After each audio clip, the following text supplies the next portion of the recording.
ভাগ নেওয়ার জন্য আসছিলা, তো সম্পত্তির ভাগ বুঝ জানা নিয়ে চলে যেতেছ কেন? সম্পত্তির ভাগ কই থেকে বুঝে নিমু? তার আগেই তো সম্পত্তি আপনি এতিমখানে দান করে দিছেন। না জামাই বাবা, আমি আমার সম্পত্তি কোনো সময় এতিমখানে দান করিনি। আমার সম্পত্তি আমি বহু আগে সমান 2 ভাগে ভাগ কইরা আমার 2 মেয়ের নামে দলিল কইরা রাখছি। তোমাদেরকে আসতে বলছিলাম সে দলিল বুঝা নেওয়ার জন্য।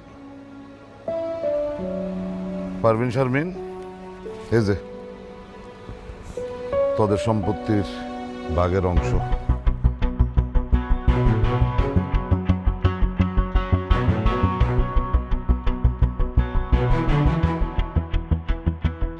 আব্বা, তুমি সব সম্পত্তি আমগো নামে লেখা দিছো?